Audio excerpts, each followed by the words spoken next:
কি গরম, পুরো গরম রে। তো গাইস, আপনারা কি এই ডিভাইসটা তৈরি করতে চান? Mini fan. আমি এটা তৈরি করছি খুবই অল্প সময়ের ভিতরে, খুবই অল্প টাকায়। তো চলেন এটা কিভাবে তৈরি করবেন আপনাদেরকে দেখাই দিই। পাইপটা মোটরের সাইজ বরাবর কাটতে হবে।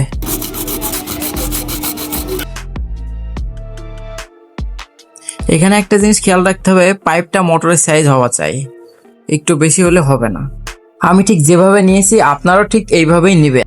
আচ্ছা, পাইপের এক মাথা এখন আমাকে বন্ধ করে দিতে হবে। তো আমি আর একটা পাইপ নিয়েছি, একটু সাইজ নিয়ে নিই পাইপটা কেটে আমি আর কি পাইপের ওখানে সুন্দর করে বসিয়ে দিব। তো দেখেন আমি কিভাবে বসিয়ে দিই। একটু মার্কার দিয়ে আমি দাগ টেনে নিলাম যাতে সাইজটা বুঝে কাটতে সুবিধা হয়।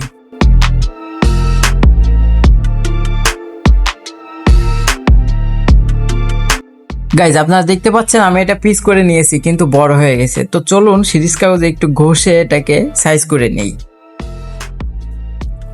তো এটার ভিতরে এখন পারফেক্ট ভাবে বসিয়ে নিতে হবে।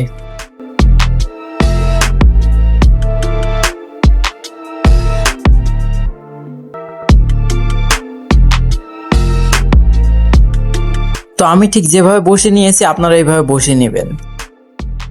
এখন খুবই গুরুত্বপূর্ণ একটা কাজ, এটা হচ্ছে এই পাইপটাকে এই পাইপের উপরে সুন্দরভাবে বসিয়ে নিতে হবে। এর জন্য পাইপটাকে আমার খুব সুন্দরভাবে সাইজ করে কাটতে হবে। আমি কিভাবে কাটি আপনারা দেখতে থাকুন।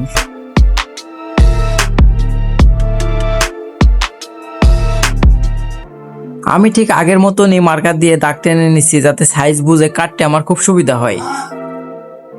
গাইজ, আমি সাইজ মতো কেটে নিয়েছি, দেখতে পাচ্ছেন আপনারা। এই দেখেন, এই দুটা কেটে নিয়েছি।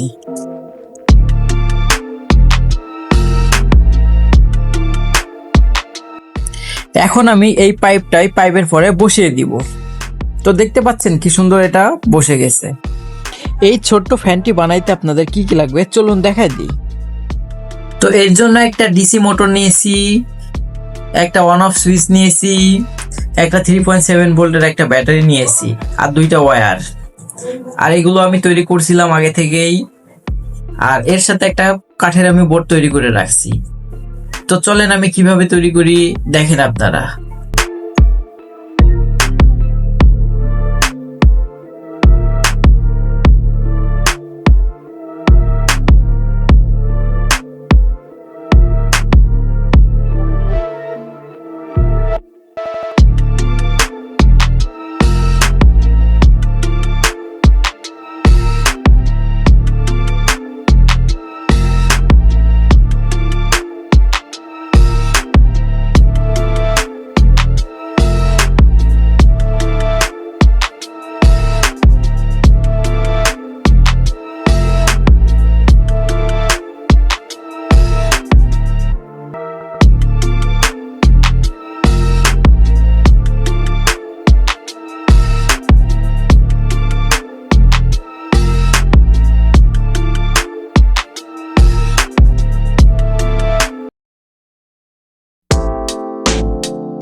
প্রফেশনাল না হলে এটা বাসায় চেষ্টা করবেন না। ধন্যবাদ।